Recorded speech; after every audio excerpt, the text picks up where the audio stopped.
If you want to be better at chipping, to be consistent around the greens, there is one thing that you can do today at home or wherever you are to work on a perfect chipping action. You are about to get a lot better at chipping when you get the foundation right. And I'm going to show you the easiest tip to improve your chipping around the green. There are obviously a lot of variables when it comes to shots around the green. And we're inside, we don't have sloping lies, we don't have different moisture, we don't really have that many variables. So it's a perfect time to work on the foundation. And there are lots of your setup which will help control your low point, okay? Your low point meaning where we're striking the ball, the angle of attack that we're coming in from, whether it's too shallow, whether it's too steep, and the pace of that. And this little trick is going to make it much easier. I'm also going to give you something for intention, and that intention is going to give you the crisp strikes that you want, where you can really gauge the distance and that spin control. And of course, it's simple. I'm not going to talk to you about all the faults with your chipping. You know most of them. But it can happen with flipping, it can happen from pace, it can happen from moving the body too much, and it's all about that low point control, where we're interacting with the turf relative to the ball, relative to the shot we're hitting. But as I said, we skip a lot of steps. So all I want you to do is practice with your feet completely together, your knees completely together. What that's going to do is give the most important setup principle that you're going to be able to repeat. You're going to have a little bit more weight on your front side, okay? That's important. We want at least 60-70% sort of in the foot. So yes, you can lift the foot up, but you don't necessarily stand on it forever, but you're certainly not tilting back this way.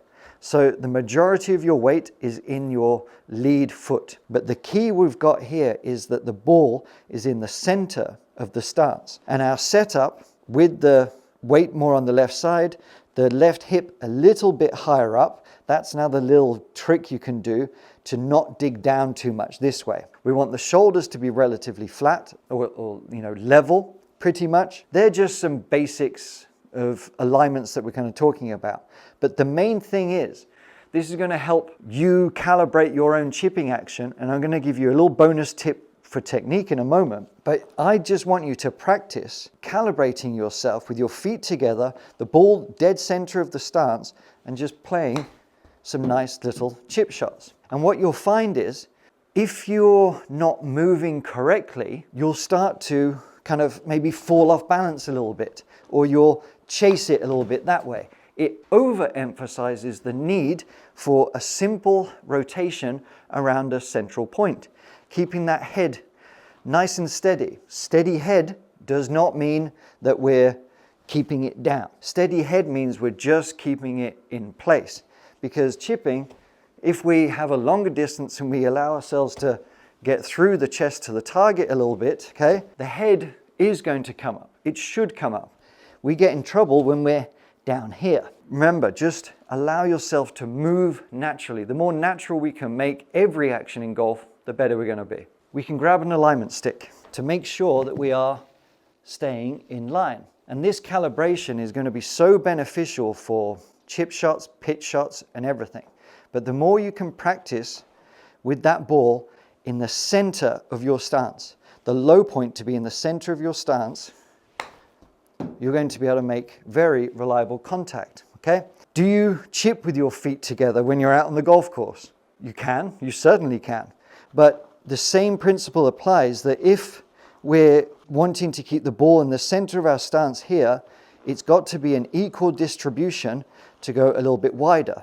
We don't really want to go too wide, because what that causes is a lot of things, and it looks a bit messy because we're trying to almost hit a full shot softly. So we definitely want it at least for anything up to 30 yards or something. I'm not being precise there. You'll figure it out yourself. It's always going to depend on the length of shot you're hitting, really. But narrower is going to be better for the majority of you, especially as we're practicing. And you can just make sure that we're just staying centered, we're staying balanced, we're getting that setup right.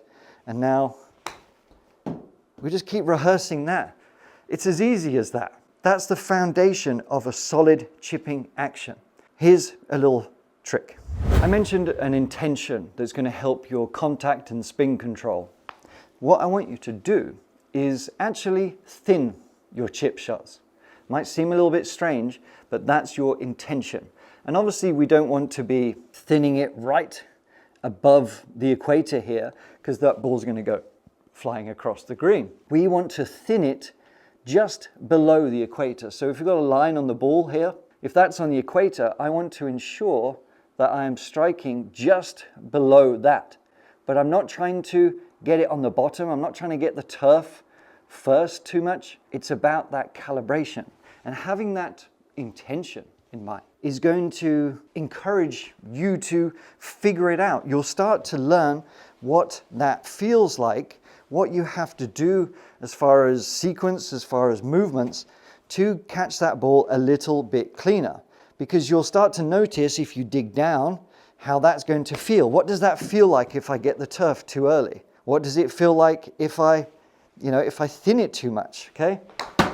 What's that going to feel like? You start creating an awareness. But the key is we're doing it with our feet together and the ball in the center of the stance to start figuring out the foundation. And then hopefully, just like Goldilocks, when you kind of figure it out, what it feels like, you can now thin the ball just below the equator, which is going to give you that perfect sweet strike.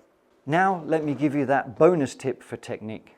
To get you away from being either too wristy when you're chipping or tilty, like using too much shoulders or kind of chasing it with your body, this technique is what you would do naturally if I just said to toss a ball underhand. Just pay attention and see if you notice it, okay? So I'm just going to toss a ball underhand. All right? I didn't just do this. I didn't do this. It was just a very natural hinge of my trail arm here. And very naturally, you can see from this angle, it did actually withdraw behind me. I didn't lift up this way. I didn't go here. It retracted. My shoulder actually retracted and my elbow hinged a little bit here.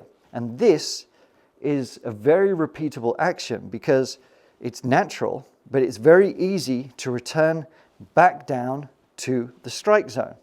It's there. It's the most simple movement in the world. And I don't want to make this complicated and get away from the main lesson of being able to control your low point around here, you know, allowing our hips to turn for the longer shots. But what I want you to do is feel that you're actually, from your arm, when you're setting up, you're actually going to feel that you're pulling your arm back behind you, just a little bit. Almost as if I was saying, elbow someone. Now, this is going to lead into some full swing stuff at another time, but this is what happens when you're not really thinking about it. But it's fine to think about it when we're just rehearsing our chipping action. So it's going to be from here, so I'm elbowing someone behind, but my palm is facing up, and that's more or less, I mean, it's exaggerated, but that's more or less where we want to be for a nice little chip or a pitch. And now we return that arm back to center there, and then we follow through. It's easy, like a very slow, smooth piston. So it's going to be a hinge here, there. It's a very nice little action. And the more confidence you get with that, you'll notice that it gets a nice tempo and a nice sort of pace of shot. So there you go. Get your setup right.